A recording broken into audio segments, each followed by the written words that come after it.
Hai, Assalamualaikum. Perkenalkan, nama saya Rizka Ilmanafiah dari kelas Agribisnis B tahun angkatan 2019. NIM saya 21156. Pada tugas TPHP kali ini, saya akan memberitahu atau berbagi bagaimana cara pembuatan sabun mandi dari minyak. Yang pertama, kita harus menyiapkan alat yang akan digunakan untuk membuat sabun mandi. Alat yang pertama adalah wadah atau panci, yang kedua stick blender, yang ketiga spatula, yang keempat timbangan digital, dan yang kelima cetakan. Untuk bahan yang digunakan yaitu yang pertama minyak. Ada 150 gram minyak kelapa sawit, 150 gram minyak kelapa, dan 200 gram minyak zaitun. Yang kedua ada 145 gram air, yang ketiga ada 72,5 gram NaOH.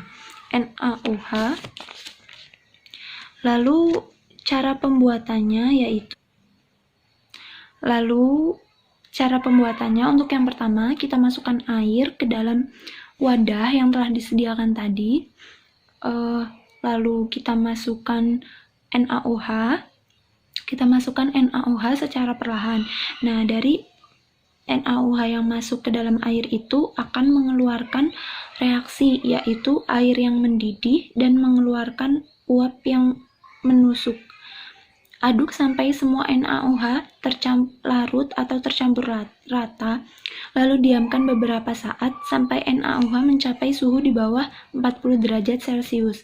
Nah, di sini yang perlu diperhatikan adalah jangan mengubah atau membalik ya. Jangan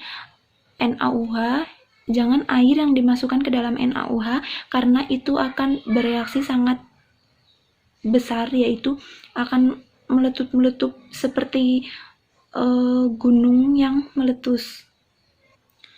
Lalu proses yang selanjutnya, sembari kita menunggu NaOH-nya mencapai suhu di bawah 40 derajat Celcius, kita dapat mencairkan minyak yang berbentuk minyak yang bukan minyak cair. Kan di sini kita menggunakan 150 gram sampai ada 200 gram minyak zaitun.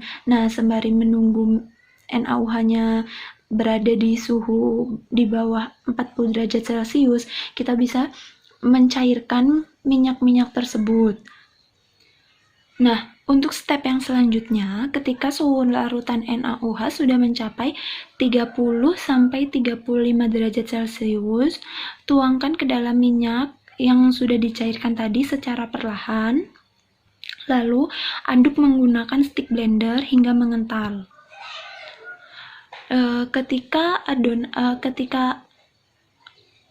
NaOH telah dicampurkan tadi hingga mengental, setelah mengental kita masukkan ke dalam cetakan yang sudah dilapisi plastik ataupun kertas kue yang biasanya itu kita gunakan untuk membuat kue. Nah, masukkan ke dalam cetakan itu, dan jangan lupa untuk ditutup dengan kain atau handuk bekas. Setelah ditutup oleh kain atau handuk bekas, maka tunggu 1-2 hari dan jauhkan dari jangkauan anak-anak. Setelah 1-2 hari, kita dapat mengeluarkan dari cetakan, lalu memotong sesuai dengan keinginan kita. Ukurannya sesuai dengan keinginan kita. Setelah dipotong, kita diamkan selama 2-4 minggu. Jadi sabunnya udah jadi tapi belum bisa digunakan. Nah, selama 2-4 minggu itu, setiap 1 minggu sekali kita harus mengecek pH-nya sampai pH normal. Kalau pH sudah normal, nah sabun itu bisa digunakan untuk mandi. Nah, mungkin itu saja yang dapat saya bagi dari tugas TPHP kali ini. Semoga bermanfaat. Semoga bisa dicoba di rumah. Terima kasih. Sampai jumpa. Dah. Assalamualaikum.